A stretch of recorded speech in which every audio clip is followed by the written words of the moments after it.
नमस्कार दोस्तों, आपके अपने चैनल बहुमूल्य ज्ञान में आपका हार्दिक अभिनंदन और स्वागत है। और आज क्लास 10th के विद्यार्थियों के लिए एक्सरसाइज 1.4 से क्वेश्चन नंबर 3 लेके आ रहा हूँ। तो जैसा कि आप देख रहे हैं स्क्रीन पे कि थर्ड क्वेश्चन में क्या कह रहे हैं, उसको मैं आपको जुबानी समझाता हूँ।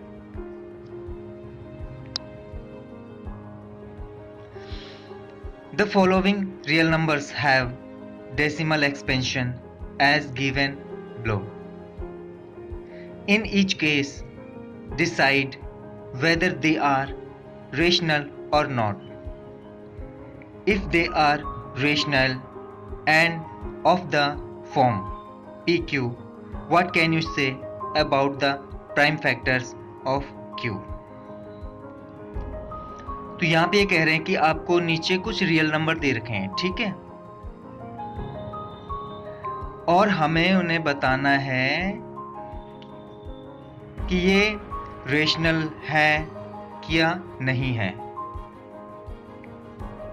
और इनको P अपॉन Q की फॉर्म में लिखा जा सकता है कि नहीं, और अगर लिखा जा सकता है तो जो आपके पास Q है उसका मान क्या होगा, उसके जो फैक्टर होंगे वो क्या होंगे, किस रूप में होंगे। तो हमें यहाँ पे कुछ करके दिखाना नहीं है, हमें सिर्फ क्वेश्चन जो दे रखा है उसको समझना है, और समझ के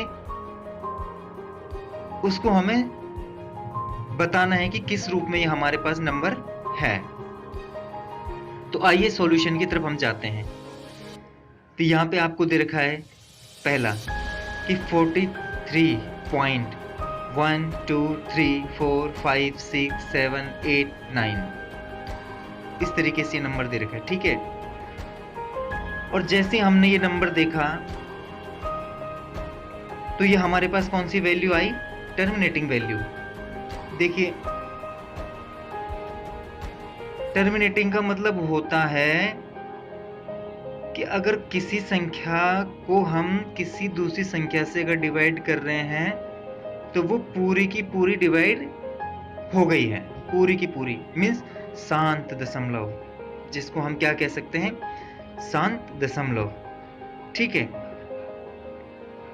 टर्मिनेटिंग मतलब वो पूरा का पूरा शांत हो गया, आगे डिवाइड नहीं होगा। इसका मतलब ये कि जैसे कोई संख्या थी, हमें पता नहीं कि वो कौन सी संख्या है, लेकिन उन्होंने यहाँ पे इसका आंसर दे दिया है कि कौन सा, कि 43.123456789, मतलब वो 9 बार में आते आते क्या होगी कि पूरी की पूरी समाप्त होगी, डिवाइड हो गई। तो इसलिए हमने इसे क्या कह दिया, इस संख्या को पहचान के हमने क्या कहा कि ये कौन सी वैल्यू है आपकी, टर्मिनेटिंग, ठीक है। और जो हमारी टर्मिनेटिंग होती हैं आपको पता है, क्योंकि रेशनल नंबर हमारा किस फॉर्म में होता है, P अपॉन Q की फॉर्म में होता है, ठीक है। और यही वैल्यू हमारी क्या होती है, टर्मिनेटिंग। तो टर्मिनेटिंग कब होंगी कि we can say that the prime factorization of Q in the form of 2n into 5n, ठीक है। 2n into 5n की फॉर्म में जब हमारे पास Q होगा तो ये हमारी वैल्यू क्या होगी, टर्मिनेटिंग होगी। तो इसका मतलब ये है कि जो हमारे पास ये नंबर है इसका जो Q था वो किस फॉर्म में था, 2n into 5n, ठीक है ना। ये सॉरी यहाँ पे m लिखा मैंने, लेकिन n, क्योंकि n इसलिए लिख रहे हैं हम साथ में इसके कि जो पावर इसकी है वही पावर इसकी भी होगी, क्योंकि हमने पिछले क्वेश्चन में सॉल्व किया करके देखे, ठीक है ना, उसमें हमने सॉल्व करके देखे क्वेश्चन, तो उसमें हमने जो पावर 2 की थी वही हम 5 की भी ले रहे थे, 2n into 5n, ठीक है, इस फॉर्म में होगा। अब आइए हम दूसरा देखते हैं। अब जैसे कि हमें यहाँ दूसरे नंबर पे जो क्वेश्चन दे रखा है, ये दे रखा है आपका 0.120 1200 12000 124 times 0, इस तरीके से ये बढ़ता ही रहेगा। ये ऐसी संख्या हमारे पास है कि जिसका दशमलव प्रसार क्या है कि समाप्त नहीं होता, ये जाता ही रहेगा, जाता ही रहेगा, बढ़ता ही रहेगा, बढ़ता ही रहेगा।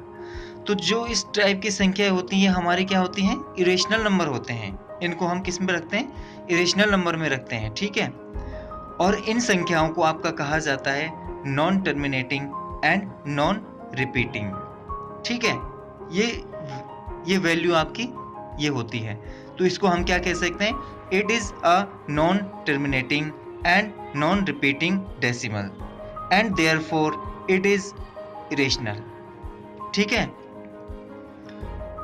अगर आपको बहुत ज़्यादा डिटेल में इसके बारे में अगर पढ़ना है तो इससे पहले जब मैंने ये चैप्टर स्टार्ट किया था तो उससे पहले मैंने एक समरी बनाई थी, ठीक है।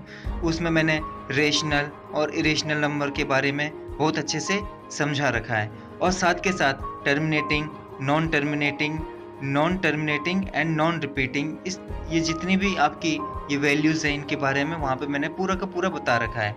तो एक बार आप उस वीडियो को भी ज़रूर देखना, आपके बहुत काम आएगी। अब आते हैं हम थर्ड वाले पे, ठीक है। अब जैसे कि यहाँ थर्ड में क्या कह रहा है कि 43.1 2 3 4 5 6 7 8 9 और इसके ऊपर एक बार दे रखा है, ठीक है ना। इसका मतलब ये है कि 9 पे आते आते क्या हुआ था, वैल्यू जो भी हमारी वैल्यू थी वो 9 पे आते आते दोबारा से स्टार्ट हो गई, 1 2 3 4 दोबारा से यही वैल्यू स्टार्ट हो गई, ठीक है ना। मतलब डिवाइड तो यहाँ तक हुआ लेकिन फिर से वो रिपीट होने लगा 1 2 3 वाला यही वैल्यू, ठीक है ना। पूरा का पूरा डिवाइड तो नहीं हुआ लेकिन फिर से हमारा क्या हुआ, ये संख्याएं उसके आने लगी। जैसे आप कभी डिवाइड करते होंगे तो आप एक संख्या तक जाते हो, फिर से वही संख्या आपकी आने शुरू हो जाती है, ठीक है। तो उसी प्रकार हमारी ये संख्या आने लगी। तो इस टाइप की जो वैल्यू होती है उसको हम क्या कहते हैं, non terminating and repeating value, क्योंकि ये रिपीट होने लगी दोबारा, ठीक है। तो हम इसको क्या कहेंगे, नॉन टर्मिनेटिंग एंड रिपीटिंग। और ये वैल्यू हमारी किस फॉर्म में होती है, आइए हम आपको यहाँ पे बताते हैं। Which is non terminating and repeating, therefore it is a rational number which can be expressed in the form P upon Q, where P and Q are co-primes and the prime factors of Q are of the form 2n into 5n, where n is non-negative integers, ठीक है। n आपका जो होगा वो non negative ही होगा, ठीक है। Power कभी आपकी नेगेटिव में नहीं होती, ठीक है। तो इसका कहने का मतलब ये है कि इसको हम किस में, P अपॉन Q की फॉर्म में एक्सप्रेस कर सकते हैं, ठीक है। और इसके जो Q है वो इस फॉर्म में हम लिख सकते हैं। तो ये आपकी क्या वैसे non terminating and repeating value है, लेकिन इसे हम P अपॉन Q की फॉर्म में लिख सकते हैं, ठीक है।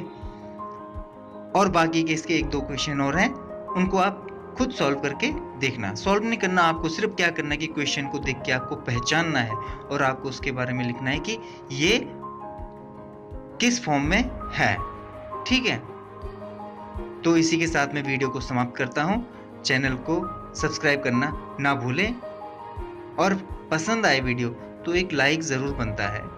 और इसके साथ साथ अगर आपको क्वेश्चन समझ में नहीं आ रहा है या अगर आप कुछ और क्वेश्चंस सॉल्व करवाना चाहते हैं या पूछना चाहते हैं तो कमेंट बॉक्स में लिख के सेंड कर दीजिएगा। इसी के साथ धन्यवाद।